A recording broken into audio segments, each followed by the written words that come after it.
ওয়াজহু রাসূলিল্লাহ সাল্লাল্লাহু আলাইহি ওয়াসাল্লাম পয়গম্বরকে বলে দিলেন, নবী আপনি আপনার মিশন নিয়ে এগিয়ে যান, আমরা ওয়াদা করলাম আপনার সামনে লড়াই করব, পিছনে করব, ডানে করব, বামে করব। যদি বলতে বলতে ইয়ামানের বারকুল কিমাত পর্যন্ত চলে যান, সেখানে যাওয়ার পরেও লড়াই থেকে পিছপা হব না। রব বিনিময় কি দিবেন? বলে বদরের প্রান্তে যাবা, রক্ত ঝরাবা তো জান্নাত পেয়ে যাবা। ওই জান্নাত যদি পাওয়া যায়, পয়গম্বর জীবনের কোনো পরোয়া করি না। আমরা পীর সাহেব মধুপুরকে আজকের এই মজমার থেকে ঘোষণা করতে চাই, দিনের সার্বিক নিজাম নিয়ে আপনার সামনে বাড়েন রহমতে মিল্লাত, কায়েদে মিল্লাতে ইসলামিয়া আল্লামা আব্দুল হামিদ পীর সাহেব খতমে নবুয়তের কার্যক্রম নিয়ে যদি রাজপথে নিজের রক্ত ঝরিয়ে ইসলামী হুকুমত কায়েমের জন্য ডাক দেয়, জান কুরবান করতে কারা কারা তৈয়ার? আল্লাহু আকবার। সাহায্য করার মালিক কে? আরো জোরে বলেন কে? সরকারে দো আলম নবী মুহাম্মদুর রাসূলুল্লাহ সাল্লাল্লাহু আলাইহি ওয়াসাল্লাম স্থানীয় শক্তির অবস্থাটা পেয়ে সামনে বাড়লেন। লড়াই শুরু হয়ে গেল। সারা পৃথিবীর মানুষকে কিয়ামত পর্যন্ত বিপ্লবের সূত্র আল্লাহ রাসূল বলে দিলেন। নওজওয়ান আল্লামা মামুনুল হক আপনাদেরকে শপথ নিয়েছে, তার জন্য শর্ত হলো তাআল্লুক মা আল্লাহ। যে বয়ান আল্লামা শেখ আহমদ সাহেব আপনাদের সামনে করে গেছেন, রুহানি পাওয়ার যদি না বাড়ে কোনোদিন বিপ্লব ইসলামের হয় না। এজন্যই পয়গম্বরে আরবি বদরের যুদ্ধ ঘোষণা করলেন। রাতের অন্ধকার আরিশে চলে গেলেন, পাহাড়ের চূড়ায় চলে গেলেন। পয়গম্বর বসার থেকে দাঁড়িয়ে গেলেন, দৈনিক দোয়া করেন হাত বুক পর্যন্ত। আজকে দোয়া করতেছেন হাত আসমানে, দৈনিক দোয়া করেন চোখ নিচে। আজকে দোয়া করতেছেন চোখ আল্লাহর রহমতের দিকে, দৈনিক দোয়া করেন বৈশা বৈশা। আজকে দোয়া করতেছেন দাঁড়াইয়া দাঁড়াইয়া। রবকে বুঝাইতে চাইলেন, ও আল্লাহ আপনি শক্তি দিয়েছিলেন, আমি জমিন থেকে পাহাড়ে এসেছি, শক্তি ছিল দাঁড়িয়ে গিয়েছি, শক্তি ছিল আসমানে তাকিয়েছি। যদি আপনি আমাকে পাখা দিতেন, উড়াল দিয়া আপনার কুদরতি দরজার পাউটা ধরে ধাক্কা লাগায় দিতাম। 313 জন সহায় সম্বলহীন নিয়ে এসেছি। বিপ্লব চাই, কামিয়াবি চাই। কেমনে দিবেন আমি জানি না, আপনার নুসরত চাই। মদিনায় আপনি বলেছেন ওয়া ইন্নাল্লাহা আলা নাসরিহিম লাকাদির। ওই সাহায্য আজকে আমার দরকার। সরকারে দো আলম নবী মুহাম্মদুর রাসূলুল্লাহ কাঁদতে কাঁদতে পিঠের থেকে চাদরটা পড়ে যায়। সরকারে দো আলমকে সিদ্দিকে আকবর পিছন থেকে ধরে ফেললেন। ইমাম বুখারী লেখে হযরতে আবু বকর বললেন, হাসবুকা ইয়া রাসূলুল্লাহ, ও আল্লাহর নবী যথেষ্ট হয়েছে, আর কান্না করেন না, আল্লাহ তো আপনাকে সাহায্য করবেন। আল্লাহর রাসূল আবার বলতেছিলেন, আল্লাহুম্মা হাযিহি কুরাইশ আতাত বিখুয়ালাইহা ওয়া ফখরিহা তুজাদিলু ওয়া তুকাদ্দিবু রাসূলুকা ফানাসরাকাল্লাযী ওয়া'আদতানি। ইয়া আল্লাহ, ওই যে আবু জেহেল, উতবা, শায়বা কাফের, ওরা আপনার নবীকে অস্বীকার করে, গালি দেয়, আঘাত করে, তার প্রতিশোধ নিতে চায়। রব আপনি আমার সাথে যে ওয়াদা করেছেন সাহায্য করবেন, সাহায্যটা চাই আল্লাহ রাব্বুল আলামিনের পক্ষ থেকে। এখনো জবাব নাই। নবী বলতে লাগলেন, আল্লাহুম্মা লা তাহজুলনি, হে আল্লাহ আগামী কাল আবু জেহেলের বিরুদ্ধে মুহাম্মদকে বেইজ্জতি করেন না, উতবার বিরুদ্ধে আপনার হাবিবকে বেইজ্জতির চাদর পরায়েন না, ইজ্জতের চাদর পরিয়ে দেন। ফয়সালা হয়ে গেল। জিবরিল আমিন চলে আসলেন, পয়গম্বর সাল্লাল্লাহু আলাইহি সাল্লামকে সুযোগ দান করলেন, হাত ধরলেন, ময়দানে গেলেন। ফারুক আজম বয়ান করেন, বয়সে ছিলেন পয়গম্বর, হাদা মাসরাউ ফুলান ইবনে ফুলান, ইনশাআল্লাহ গাদান অমকের ছেলে অমক এই জায়গার মধ্যে নিহত হবে। তোমরা ভয় পেও না, বিজয় আসবে। কিন্তু বিজয় আসে না, যুদ্ধ শুরু হয়ে গেছে। পয়গম্বর কমান্ডার ইন চিফ, কিন্তু লড়াই হলো, লড়াইয়ে বিজয় নাই, কাফের হারে না, মুসলমান জিতে না। পয়গম্বর যুদ্ধের ময়দানে আবার হাত তুলে तमाम পৃথিবীর উম্মতে মুহাম্মাদীকে জানা দিলেন, বিজয়ের জন্য অস্ত্র শস্ত্রই যথেষ্ট না, সংখ্যাই যথেষ্ট না, রবের সাথে ভাব লাগাতে হয়। সামনে বাড়লেন, আল্লাহর কাছে হাত তুললেন, মাতা নাসরুল্লাহ, ও আল্লাহ কালকে রাতেও তো বন্ধু বলল আপনি সাহায্য করবেন, সাহায্য তো পাই না। আসমান থেকে জবাব, আল্লাহ ইন্না নাসরাল্লাহি করিব।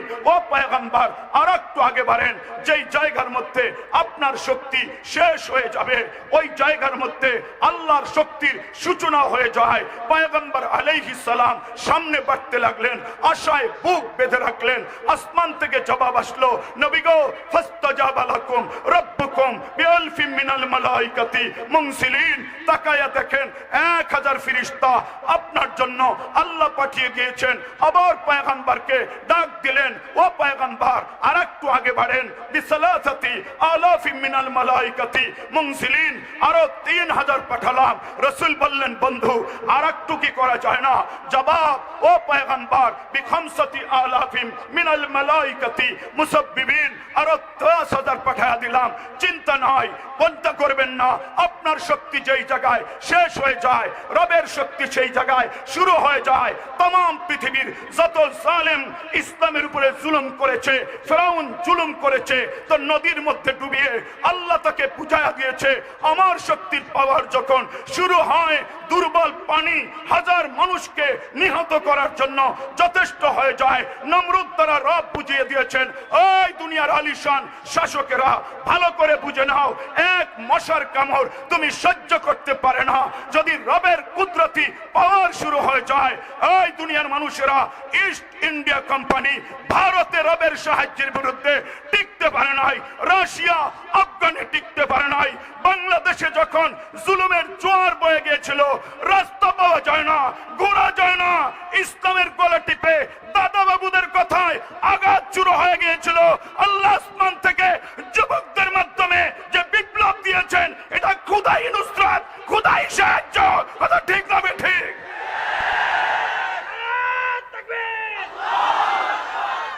এজন্য আপনাদেরকে জিজ্ঞেস করতে চাই, আল্লামা পীর সাহেব মধুপুর এখনো হায়াতে বাইচা আছেন।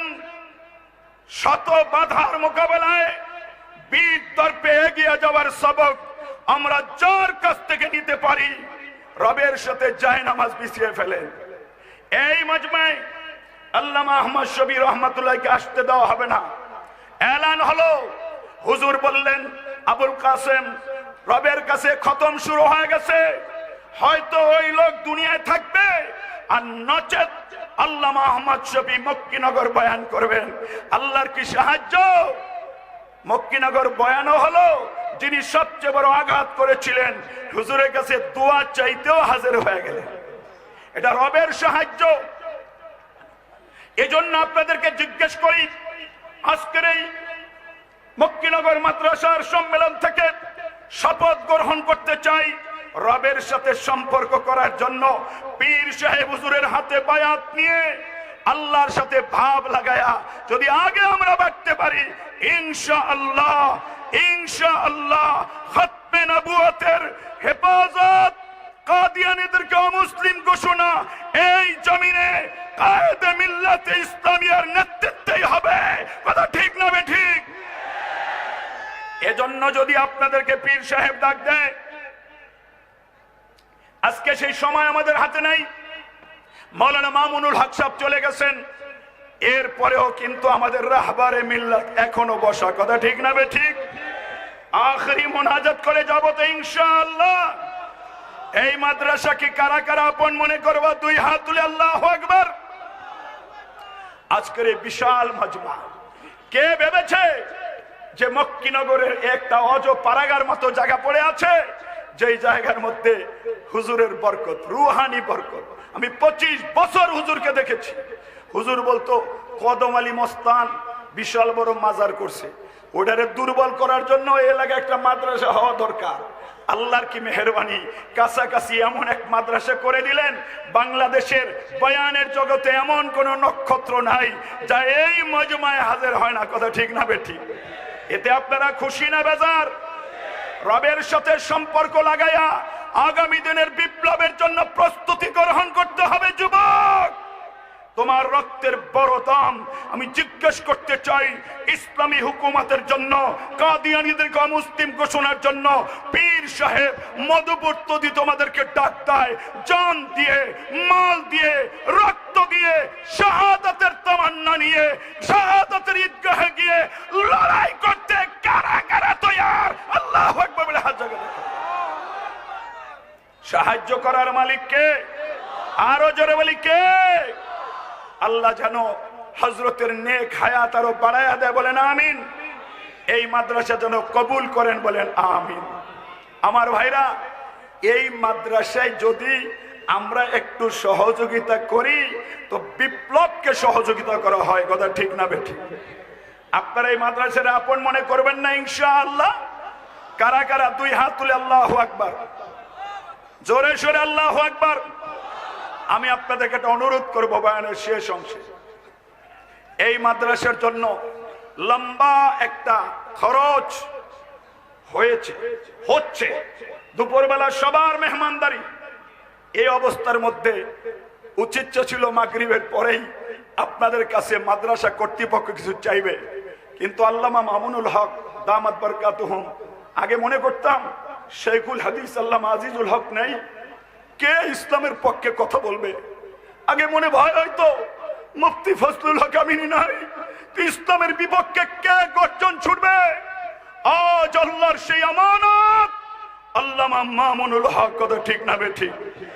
আল্লাহ এইভাবে মকবুল বানাইছেন যে এখন আর জাতি কোনো আশা পূরণ করার জন্য কারো কাছে নেতা হাওলাত করার লাগে না।